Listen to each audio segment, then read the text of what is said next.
Hello. Welcome back to my channel. It's an Amber thing. I am Amber. I'm in my car and I'm getting ready to go and do an open house.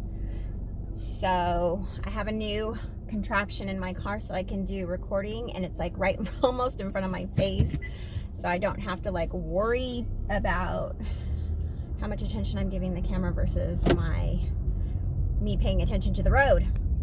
Anyways, it's even kind of weird like doing a video that isn't live now.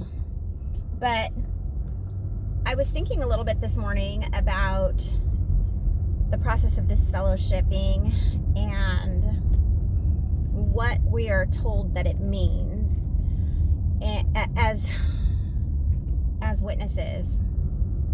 And there's some things that I don't understand, so maybe I'll just make this video for any Jehovah's Witness that is willing to comment and kind of maybe let me know your thoughts. But I just, heavily on my mind right now, just as much as I think probably everybody else, is all that's going on with the child abuse cases.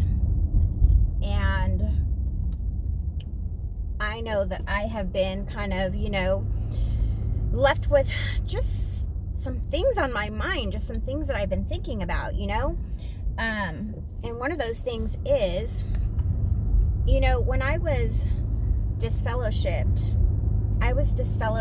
because I chose not to go back into my marriage. There was some abuse that was taking place, or that had taken place, and I didn't think it was okay, and I didn't ever want it to happen again. And I didn't ever want for my daughters especially, and my son as well, to see that type of thing taking place in our lives. I am a strong and firm believer that when you're in an abusive situation and your daughters and your sons are watching you, you're setting an example for them for what is acceptable. And in my opinion, abuse is never acceptable. So having said that, I kind of am giving you my thought process on, why I wasn't willing to go back into the marriage. That wasn't okay with the elders. They wanted me to go ahead and go back into the marriage and to, I guess, be okay with all of that. And I just wasn't. So the way that they dealt with me was to disfellowship me. And the reasoning that I was given was that my type of thinking was not appropriate for a witness, that I somehow would contaminate others with my viewpoints and the way that I was thinking, and that was not okay. So, in order to protect the congregation, they disfellowshipped me so that none of my free-thinking cooties would get on anybody else. Unless I had a reformed way of thinking, I was just out. There was, no middle ground for them. So I'm thinking about this, and I'm thinking, what about all of these people, men, women, who have abused children, have molested them, and are protected by the organization? Well, what's the difference? I mean, I feel like what I did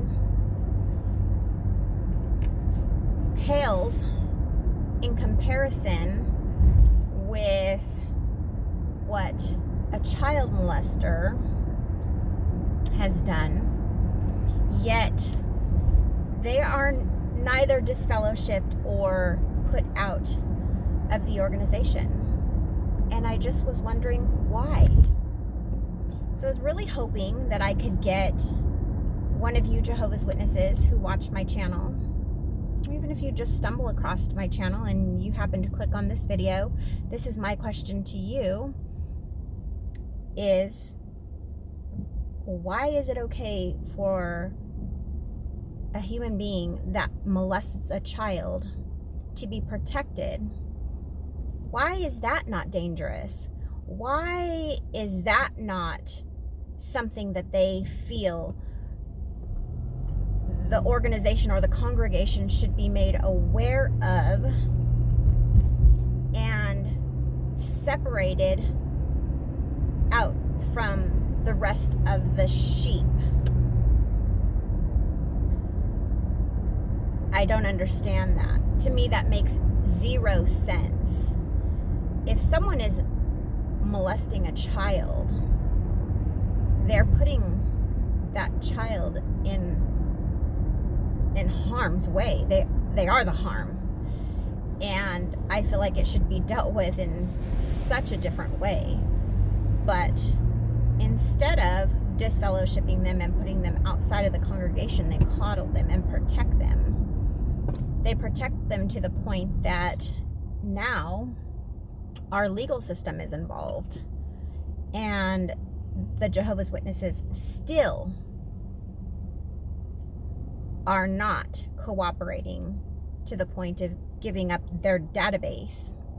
And yeah, I've gotten comments before that they don't believe there is a database, but there is a database, because if you research some of these court cases that are starting to happen, they are requesting